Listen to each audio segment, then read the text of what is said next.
Welcome to TG24 TV. నేను సుమలత. కేసముద్రం మండలం నారాయణపురం గ్రామం 25 సంవత్సరాల పందుల శిరీష తన భర్త ఉపేంద్రపై అనుమానం వ్యక్తం చేస్తూ తన 2 పిల్లలను చంపిన ఘోర ఘటన చోటు చేసుకుంది. ఆమెకు అనుమానం ఉంది, తన భర్త తనపై పట్టించుకోవడం లేదని, ఇతరులతో అక్రమ సంబంధం కలిగి ఉన్నాడని. ప్రమాదకరంగా 15/1/2025న ఆమె 2 సంవత్సరాల కుమారుడు నిహాల్ ను నీటి సంపులో మునించి చంపినట్టు పోలీసులు తెలిపారు. తర్వాత 24/9/2025న ఇంట్లో ఎవరూ లేరని చూసి 5 సంవత్సరాల పెద్ద కుమారుడు మనీష్ కుమార్ ను నైలాన్ దారంతో ఊపిరాడకుండా చేసి చంపినట్టు గుర్తించబడింది. Kesamudram sub inspector G Muralidhar Raj ఈ కేసును అనుమానాస్పద మృతిగా నమోదు చేసి నిందితురాలిని విచారించారు. ఆమె చేసిన నేరాన్ని ఒప్పుకోవడంతో తాను రిమాండ్ కోసం కోర్టులో హాజరు చేశారు. సబ్ ఇన్స్పెక్టర్ పి సర్వయ్య మాట్లాడుతూ పూర్తి విచారణ జరుగుతోందని, పోలీస్ ప్రోటోకాల్ ప్రకారం అన్ని చర్యలు తీసుకుంటున్నామని తెలిపారు. కేసముద్రం మండలం నారాయణపురం గ్రామానికి చెందిన పందుల శిరీష 25 years ఈమె ఉపేంద్ర అనే వ్యక్తిని లవ్ మ్యారేజ్ చేసుకున్నది. 6 సంవత్సరాల క్రితం లవ్ మ్యారేజ్ చేసుకున్నది. దీనిలో భాగంగా ఆ దంపతులకు 3 కుమారులు జన్మించారు. 3 కుమారులు జన్మించిన తర్వాత తన భర్త క్యాబ్ డ్రైవర్ పనిచేస్తూ నిత్యం అనుమానించేవాడు ఆమెను.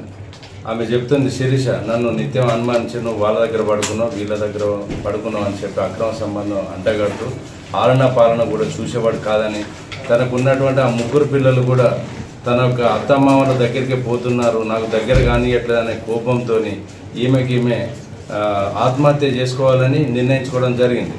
నేను ఆత్మహత్య చేసుకుంటే నా 3 పిల్లలు ఆగమవుతారన్న ఉద్దేశంతో ఆ 3 పిల్లలను చంపిన తర్వాతనే నేను ఆత్మహత్య చేసుకుంటానని నిర్ణయించుకొని దానిలో భాగంగా మొదటగా 2025 జనవరి నెలలో తన మూడవ కుమారుడైన నిహాల్ 2 years ఉంటాడు, అతన్ని మొదటగా చంపాలన్న ఉద్దేశంతో జనవరి నెలలో వాళ్ళ ఇంటి దగ్గరలో గల నీటి సంపు లోపల ముంచి ఊపిరాడకుండా చేసి చంపింది.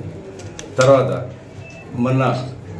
మన సెప్టెంబర్ 24వ తారీఖు నాడు తన మొదటి కుమారుడైన మనీష్ కుమార్ 5 years ఉంటాయి, అతను ఇంట్లో ఉన్నప్పుడు చూసి ఒక్కడే ఉన్నది చూసి మన నాడే అంటే నైలాన్ దారం ఉంటుంది, నైలాన్ దారంతో ఊపిరి ఆడకుండా తన మొదటి కుమారుడైన మనీష్ కుమార్ని మెడకు ఉరివేసి చంపడం జరిగిన తర్వాత ఇటు విషయం మీద మన కేసు నమోదు చేసి దర్యాప్తు చేస్తున్నాం. దీనిలో భాగంగానే ఆమెను అడిగినాం, ఏం జరిగిందంటే నా భర్త నన్ను పట్టించుకోవడం లేదు, నా అత్తమామలు నన్ను పట్టించుకోవడం లేదు, నాకు ప్రేమకు దూరం అయిపోతున్నా, నేను కూడా ఆత్మహత్య చేసుకోవాలని అనుకున్నా, నేను ఆత్మహత్య చేసుకుంటే నా పిల్లలంతా ఆగమవుతారని ముందు వీళ్ళని చంపాలని నిర్ణయించుకున్నా.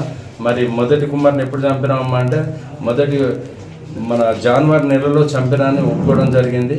తన యొక్క మొదటి కుమార్ని మొన్న 24వ తారీఖు నాడు సెప్టెంబర్ నాడు ఉరిపెట్టి చంపినని ఒప్పుకోవడం జరిగింది. దానిలో భాగంగానే శిరీషని అరెస్ట్ చేసి ఈరోజు రిమాండ్ పంపించడం జరుగుతుంది, కోర్టులో హాజరుపరుస్తాం. Please do subscribe TG24 TV.